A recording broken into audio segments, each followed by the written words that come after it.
Hello बच्चों, मैं स्मिता बिजलवान स्वागत करती हूँ आपका आईसीटी वर्चुअल क्लासरूम में। आशा करती हूँ आप सभी स्वस्थ होंगे और अच्छे से अपनी पढ़ाई कर रहे होंगे। बच्चों, आज हम पढ़ने जा रहे हैं क्लास 12th की केमिस्ट्री। हमारा चैप्टर चल रहा था पीरियोडिक टेबल के बारे में हम बात कर रहे थे। हमारा समर कैंप चल रहा है, अभी हॉलीडेज चल रहे हैं आप, ठीक है, समर कैंप चल रहा है। तो हम यहाँ पर पीरियोडिक टेबल के बारे में डिस्कशन कर रहे थे। तो पीरियोडिक टेबल के बारे में काफी सारी चीजें हम डिस्कस कर चुके हैं, जैसे कि क्लासिफिकेशन, कि ये जो पीरियोडिक टेबल है, क्लासिफिकेशन शुरू कहाँ से हुआ, इसकी जो हिस्ट्री है, हिस्ट्री क्या रही है, इसके बारे में हमने अपने प्रीवियस लेक्चर्स में डिस्कस कर लिया। फिर हम जो हमारी मॉडर्न पीरियोडिक टेबल है, हेनरी मोजे जिन्होंने मॉडर्न पीरियोडिक लॉ दिया है, उनके बारे में हमने बात की। ये जो मॉडर्न पीरियोडिक टेबल है और मेंडलीव्स पीरियोडिक टेबल थी। मेंडलीव्स पीरियोडिक टेबल उस समय की काफी चर्चित और काफी ज्यादा यूज की जाने वाली पीरियोडिक टेबल थी। हालांकि उसके बाद मॉडर्न पीरियोडिक टेबल आ गई थी, तो वही यूज की जा रही है। लेकिन दोनों के बीच में क्या क्या डिफरेंसेस थे, ठीक है, उसके बारे में हमने बात कर ली थी। इसके बाद हम बात कर रहे थे यहाँ पर पीरियोडिक प्रॉपर्टीज के बारे में, ठीक है, या हम कहें कि ये जो एलिमेंट है इनकी प्रॉपर्टीज। लेकिन प्रॉपर्टीज कैसे, हम यहाँ पर बात कर रहे थे। जैसे प्रॉपर्टीज है तो इन अ पीरियड यानी कि लेफ्ट टू राइट, और इन अ ग्रुप यानी कि टॉप टू बॉटम, ये जो प्रॉपर्टीज है वो क्या है, कैसे कैसे इनका ट्रेंड है। बेसिकली हम इनके ट्रेंड के बारे में बात कर रहे हैं, ठीक है। जहां पर हमने एटॉमिक साइज के वेरिएशन के बारे में बात की थी, न्यूक्लियर चार्ज के बारे में बात की थी, आयनाइजेशन एनर्जी के बारे में बात की थी, और साथ में हम बात कर रहे थे इलेक्ट्रॉन एफिनिटी के बारे में अपने लास्ट लेक्चर में। साथ ही हमने काफी सारे क्वेश्चंस भी यहाँ पर देख लिए थे। चैप्टर के साथ साथ काफी सारे क्वेश्चंस भी हमने यहाँ पर ऐड किए हुए हैं, वो क्वेश्चंस भी हम साथ साथ सॉल्व कर रहे हैं, ठीक है। चलिए, तो अब आगे बढ़ते हैं। जो भी हमने पढ़ लिया है उसे एक बार रिवाइज करके आगे चैप्टर को कंटिन्यू करते हैं। चलिए बच्चों, तो एक बार आप देख लीजिए जो जो टॉपिक हमने अपने लास्ट लेक्चर में पढ़ दिए थे।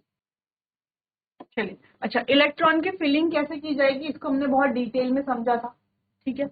अब कोई भी क्वेश्चन आए, आपको किसी भी एलिमेंट का इलेक्ट्रॉनिक कॉन्फ़िगरेशन अगर लिखना हो तो आप बहुत इजीली लिख लेंगे, ठीक है। चलिए, तो यहाँ पर हम पीरियोडिक प्रॉपर्टीज के बारे में बात कर रहे थे।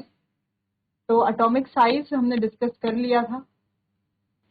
ट्रेंड क्या रहेगा एटॉमिक साइज का वो भी हमने, यानी कि वेरिएशन क्या रहेगा एक ग्रुप में और पीरियड में क्या वेरिएशन रहेगा ये भी हमने यहाँ पर देख लिया था, अच्छे से इसको समझ लिया।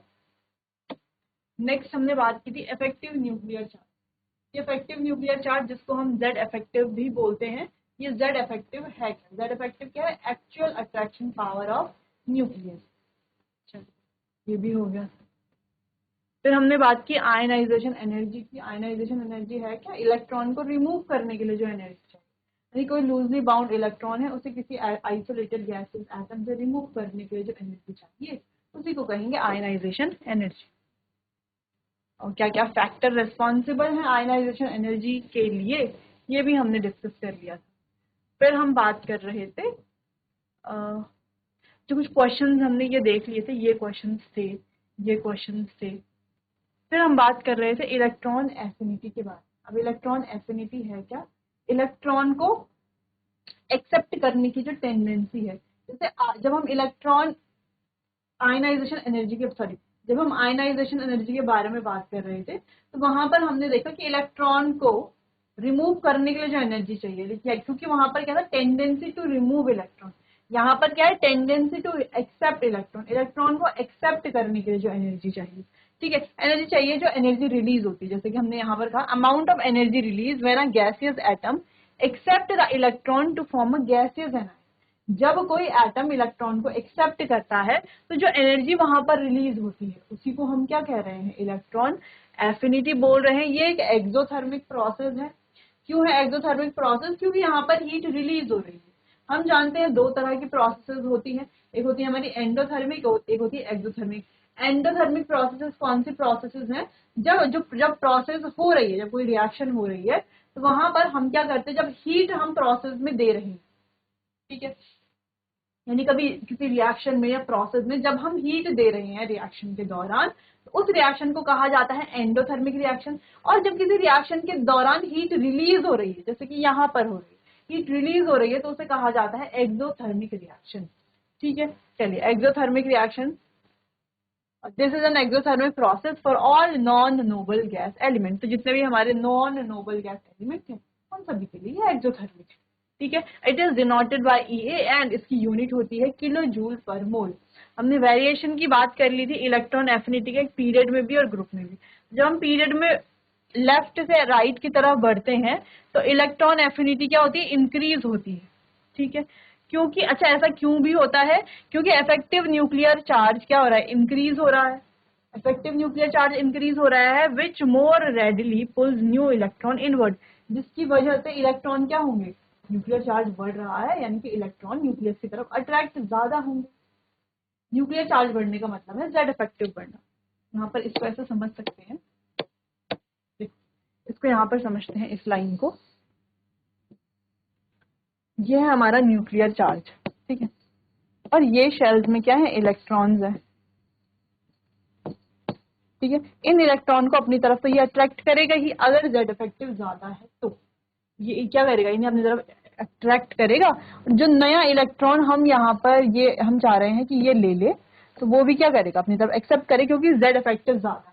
तो जेड इफेक्टिव ज्यादा होने की वजह से इलेक्ट्रॉन की जो एफिनिटी है वो भी बढ़ जाती है। अगर जेड इफेक्टिव कम होता, देखो अगर जेड इफेक्टिव कम होता तो एटम का साइज ज्यादा होता, एटम का साइज ज्यादा होता, न्यूक्लियर चार्ज कम होता, इलेक्ट्रॉन को वो एक्सेप्ट नहीं कर पाता, ठीक है, तो ज्यादा एक्सेप्ट नहीं कर पाता। फिलहाल इतना ही, बाकी इसको आगे जब हम फैक्टर्स के बारे में पढ़ेंगे तब बात करेंगे इसमें। नेक्स्ट है, हमने देखा इन अ ग्रुप, ग्रुप की अगर हम बात करें तो ग्रुप में डिक्रीज होता है, क्योंकि टॉप टू बॉटम, क्योंकि टॉप टू बॉटम जाने में एटॉमिक साइज इंक्रीज हो रहा है। एटॉमिक साइज जब इंक्रीज हो रहा है तो इलेक्ट्रॉन इलेक्ट्रॉन के बीच का रिपल्शन बढ़ रहा है, दस सॉरी कम हो रहा है, decreasing electron electron repulsion, electron electron के बीच का रिपल्शन कम हो रहा है, दस experience less of electron nucleus attraction. तो इलेक्ट्रॉन और न्यूक्लियस के बीच का अट्रैक्शन जो है वो भी क्या है, कम हो रहा है, ठीक है। चलिए क्लियर है। फिर हमने बात की थी कौन कौन से फैक्टर हैं जो इलेक्ट्रॉन एफिनिटी को अफेक्ट कर रहे हैं। जैसे कि हमने देखा इलेक्ट्रॉन एफिनिटी डायरेक्टली प्रोपोर्शनल है जेड इफेक्टिव के, और इनवर्सली प्रोपोर्शनल है शील्डिंग इफेक्ट के। शील्डिंग इफेक्ट ज्यादा का मतलब है जेड इफेक्टिव कम। शील्डिंग इफेक्ट कब होगा, जब इलेक्ट्रॉन इलेक्ट्रॉन के बीच में रिपल्शन ज्यादा है ना, या जेड इफेक्टिव जब कम होगा तो शील्ड करेंगे इलेक्ट्रॉन को, एक शील्डिंग करेंगे, उसे क्या कहा जाता है, शील्डिंग इफेक्ट। तो हमने यहाँ पर देखा कि जेड इफेक्टिव अगर कम है तो शील्डिंग इफेक्ट ज्यादा, जेड इफेक्ट कम तो आयनाइजेशन एनर्जी नहीं, इलेक्ट्रॉन एफिनिटी भी कम होगी। अगर हम आयनाइजेशन एनर्जी के बारे में बात करते हैं तो जेड इफेक्टिव के कम होने पर आयनाइजेशन एनर्जी भी कम होती है, ठीक है, इतना आपको ध्यान रखना है। साथ साथ जैसे जो भी हम ट्रेंड पढ़ रहे हैं उसके साथ साथ जो प्रीवियस ट्रेंड हमने पढ़ा है उसको भी रिलेट करके हम पढ़ते रहेंगे। बाकी रेडियस के बारे में हमने देख लिया, रेडियस का मतलब क्या है, एटॉमिक रेडियस बढ़ना यानी कि साइज बढ़ना। इलेक्ट्रॉन एफिनिटी क्या होगी, इनवर्सली प्रोपोर्शनल है साइज के। इलेक्ट्रॉन एफिनिटी इंक्रीज होगी तो साइज डिक्रीज होना चाहिए, साइज डिक्रीज होगा। अगर साइज इंक्रीज हो रहा है तो इलेक्ट्रॉन एफिनिटी डिक्रीज होगी, ठीक है। अच्छा अच्छा, साथ में अगर हम आयनाइजेशन पोटेंशियल की या आयनाइजेशन एनर्जी की बात करें, जब हम आयनाइजेशन एनर्जी की बात करते हैं तो साइज अगर बढ़ेगा तो आयनाइजेशन एनर्जी भी क्या होगी, साइज अगर बढ़ रहा है तो आयनाइजेशन एनर्जी क्या होगी, कम होगी। साइज अगर कम है तो आयनाइजेशन एनर्जी ज्यादा होगी, यानी कि ये दोनों भी आपस में क्या है, इनवर्सली प्रोपोर्शनल है, तो ये दोनों आपस में क्या होंगे, डायरेक्टली प्रोपोर्शनल होंगे, ठीक। चलो बाकी हमने न्यूक्लियस चार्ज के बारे में बात की थी और इलेक्ट्रॉनिक कॉन्फ़िगरेशन के बारे में भी बात हो गई। अब हमें आगे बढ़ना है। नेक्स्ट है why are some exceptions to these general trends. इन जनरल ट्रेंड में जो एक्सेप्शंस है वो क्या क्या है, व्हाट आर द एक्सेप्शंस। तो यहाँ पर एक्सेप्शंस क्या क्या है, तो चलिए notice that group second A element have much lower electron affinity than the group first A element. तो ग्रुप सेकंड ए एलिमेंट की जो इलेक्ट्रॉन एफिनिटी है वो ज्यादा कम है ग्रुप फर्स्ट एलिमेंट से। ऐसा इसीलिए है क्योंकि group second element already have a full valence s shell and the addition of new electron would move to the higher energy p cell. This occupation of a new higher energy shell is very energetically unfavorable and so this accounts for lower electron affinity। तो जैसे जब हम electronic configuration की बात करते हैं तो first वाले की क्या होती है, इलेक्ट्रॉनिक फर्स्ट ग्रुप की NS1, और जो सेकंड ग्रुप है उसकी क्या है, NS2। यानी कि ये पहले से ही फुली फिल्ड है ना, इसमें तो दो ही इलेक्ट्रॉन होते, जो कि हमने यहाँ पर देखा था कि stable the configuration lesser will be its tendency to accept an electron. जितना ज्यादा स्टेबल इलेक्ट्रॉनिक कॉन्फ़िगरेशन होगा, स्टेबल इलेक्ट्रॉनिक कॉन्फ़िगरेशन है, तो इलेक्ट्रॉन एक्सेप्ट करने की जो टेंडेंसी है वो कम हो जाएगी। ठीक है, कम हो जाएगी, जिस वजह से उसके इलेक्ट्रॉन एफिनिटी की वैल्यू भी कम हो जाएगी। तो इसीलिए हम कह रहे हैं कि यहाँ पर ये क्या है, फुली फिल्ड है। तो अगर ये फुली फिल्ड है तो इनका कॉन्फ़िगरेशन इसके कंपैरिजन में ज्यादा स्टेबल है, जिस वजह से ये इलेक्ट्रॉन इतना एक्सेप्ट नहीं कर पाएगा, इसकी टेंडेंसी नहीं है एक्सेप्ट करने की, जिससे कि इसकी जो इलेक्ट्रॉन एफिनिटी होगी वो लेसर होगी और इसकी इलेक्ट्रॉन एफिनिटी इसके कंपैरिजन में ज्यादा होगी। ठीक है, क्लियर है, समझ में आया। तो इतने से पॉइंट से हम समझ सकते हैं। और ये पॉइंट आया कहाँ से, अगर हमने इलेक्ट्रॉनिक कॉन्फ़िगरेशन पढ़ा है अच्छे से, वो हमने कहाँ पर पढ़ा है, जब हमने अलग अलग ब्लॉक्स पढ़े थे, S block, P block, D block और एफ ब्लॉक।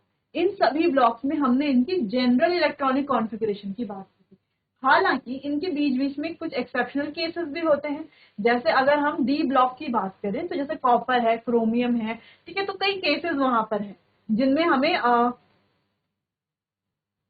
हमें क्या देखने को मिलता है, कई केसेस वहां पर ऐसे हैं जिनमें हमें एक्सेप्शनल केसेस देखने को मिलते हैं।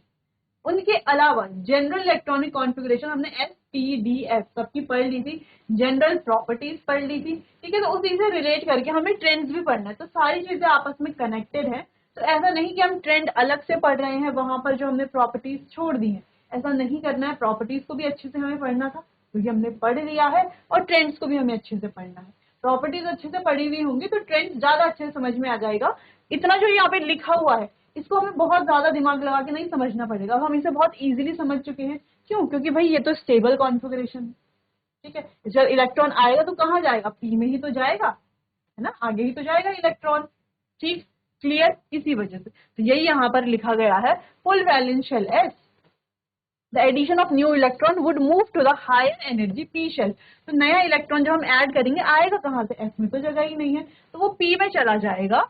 This occupation of a new higher energy shell is very energetically unfavourable. ये क्या है, वेरी एनर्जेटिकली अनफेवरेबल है। So this accounts for lower electron affinity. तो इस वजह से इसकी जो इलेक्ट्रॉन एफिनिटी है वो कम होती है। ऐसा साइन लगा लेंगे यहाँ पर।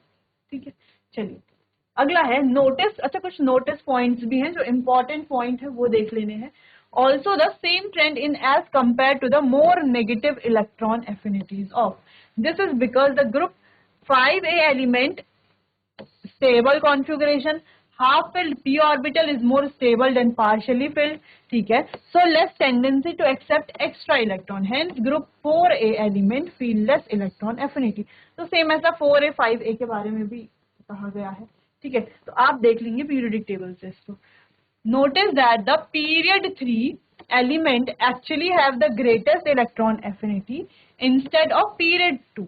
तो आप क्या देखेंगे, जो पीरियड 3 के एलिमेंट है उनकी जो इलेक्ट्रॉन एफिनिटी है वो एक्चुअली में ज्यादा है पीरियड 2 के एलिमेंट से, as the trend suggest. This is because the atomic radii of the period 2 element are considerably smaller and thus the electron experience significant electron repulsion। अब क्या है, उनका साइज कंसिडरेबली स्मॉलर है, जिस वजह से वहां पर इलेक्ट्रॉन इलेक्ट्रॉन रिपल्शन देखने को मिलता है, that are not completely offset by the electron nucleus attraction. ठीक है, for the period 3 element the radii are larger and the balance between electron nucleus attraction and electron electron repulsion is maximised. चलो, तो यहाँ पर electron nucleus का attraction जो है वो क्या है, कंप्लीटली ऑफसेट है।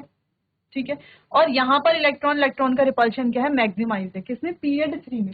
अब आप पीरियड 2 और पीरियड 3 को अगर आप ध्यान से देखो तो आपको क्या दिखेगा, अगर हम यहाँ पर देखें पीरियोडिक टेबल में तो बहुत अच्छे से आपको यहाँ पर समझ में आएगा। देखो, अब ये सेकंड पीरियड आप देखेंगे, boron, carbon, nitrogen, oxygen, fluorine, neon. Third period आप देखेंगे तो सेकंड और थर्ड पीरियड में अगर आप देखो तो सेकंड पीरियड का साइज है काफी ज्यादा स्मॉलर है, और ज्यादा स्मॉलर साइज होने की वजह से इलेक्ट्रॉन जो है वो न्यूक्लियस के काफी पास भी है।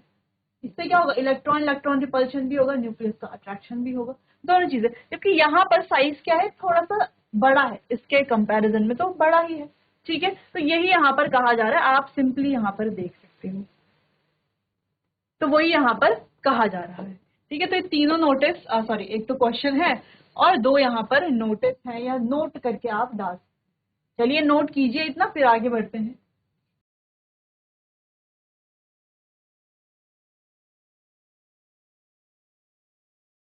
चलिए आगे बढ़ते हैं। तो यहाँ पर ट्रेंड हम देख सकते हैं, इधर को इंक्रीज हो रही है, इधर को इंक्रीज हो रही है इलेक्ट्रॉन एफिनिटी। लास्ट में हम क्या करेंगे, एक जो पीरियोडिक टेबल है उसमें सारे जो ट्रेंड्स हैं, जो भी ट्रेंड्स हमने पढ़े हैं उनका ऐसे ही हम देखेंगे, जैसे हमने यहाँ पर बनाया है ना ऐसे एरो। ठीक है, तो ऐसे ही देखेंगे हम ट्रेंड, जितने भी सारे इंक्रीज हो रहे हैं, डिक्रीज हो रहे हैं, कहाँ पर इंक्रीज हो रहे हैं, कहाँ पर डिक्रीज हो रहे हैं, वो हम एक साथ पढ़ेंगे लास्ट में। ठीक है, चलिए, electron affinity of halogen is high. अब हैलोजन की बात करें, हैलोजन कौन से है, जो हमारी हैलोजन फैमिली, हैलोजन फैमिली यानी कि जो हमारे फ्लोरीन, क्लोरीन, ब्रोमीन, ये इनको हैलोजन कहा जाता है। ठीक है, कहीं कहीं पर अब आप ट्वेल्थ में तो है ही। ठीक है, अब हम आगे बढ़ेंगे तो हैलोजन को एक्स से भी रिप्रेजेंट किया जाता है। ठीक है, चलो यहाँ पे हैलोजन के बारे में बात करते हैं, तो कि इनकी जो इलेक्ट्रॉन एफिनिटी है वो हाई है।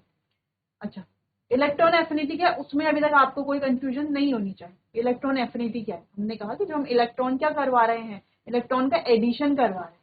ठीक है, या हम कह रहे हैं इलेक्ट्रॉन को एक्सेप्ट करने की जो टेंडेंसी, उसी को बोल रहे हैं इलेक्ट्रॉन एफिनिटी। तो हैलोजन की इलेक्ट्रॉन एफिनिटी होती है हाई, क्योंकि halogen have a great electron affinity because of their atomic structure. उनकी एटॉमिक स्ट्रक्चर की वजह से उनकी जो इलेक्ट्रॉन एफिनिटी है वो हाई होती है।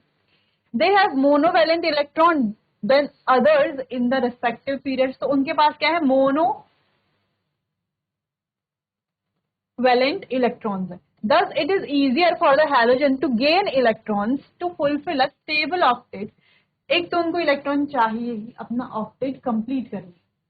ठीक है, दूसरा, the valence electron shell is closer to the nucleus, thus it is harder to remove an electron and is easier to attract electron from other element. अब यहाँ पर वैलेंस इलेक्ट्रॉन शेल न्यूक्लियस के close होने की वजह से वहां से इलेक्ट्रॉन निकालना तो क्या है, मुश्किल है। इलेक्ट्रॉन अगर न्यूक्लियस के पास में वैलेंस शेल है, वैलेंस इलेक्ट्रॉन शेल है, तो इलेक्ट्रॉन निकालना मुश्किल क्यों है, क्योंकि इलेक्ट्रॉन नेगेटिवली चार्ज है, तो न्यूक्लियस के पास है। न्यूक्लियस क्या है, न्यूक्लियस में पॉजिटिव चार्ज है, न्यूक्लियस तो अट्रैक्ट करके रखेगा। जब उसने अट्रैक्ट करके रखा हुआ है, होल्ड करके रखा हुआ है, तो वहां से इलेक्ट्रॉन रिमूव करना बहुत ज्यादा हार्ड है। हालांकि ये इजी है कि वहां पर इलेक्ट्रॉन हम एक्सेप्ट करवा दें, ऐड करवा दें, remove, and it is easier to attract electron from other elements। तो अदर एलिमेंट से इलेक्ट्रॉन को अट्रैक्ट करना उसके लिए ज्यादा इजी है। इस वजह से halogen has high electron affinity. तो बहुत सिंपल सा इसका आंसर था कि हैलोजन की इलेक्ट्रॉन एफिनिटी हाई क्यों होती है। चलिए, electron affinity values of beryllium and magnesium are almost zero.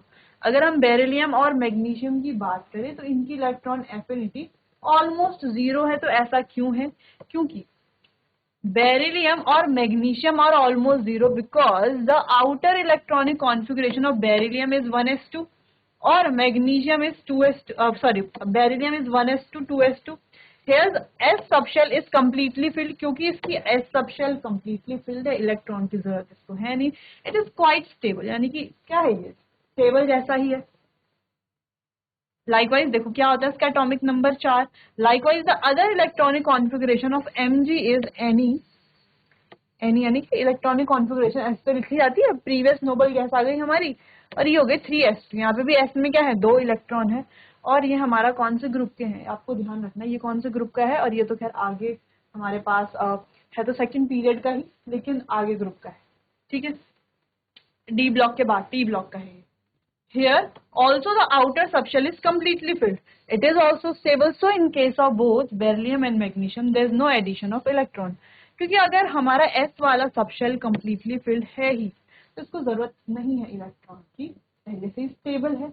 इस वजह से यहाँ पर इलेक्ट्रॉन का एडिशन नहीं होता और बेरिलियम और मैग्नीशियम की जो ऑलमोस्ट 0 इलेक्ट्रॉन एफिनिटी होती है। तो 2 क्वेश्चन थे, कॉम्प्लिकेटेड लग रहे थे लेकिन काफी सिंपल इनका आंसर था। तो हमने अभी तक जो भी पढ़ा है वही सब हमारे यहाँ पर काम आया है, तो वही आपको बार बार उस चीज को रिवाइज कर लेना। ठीक है, देख लीजिए इसे एक बार, नोट कर लीजिए।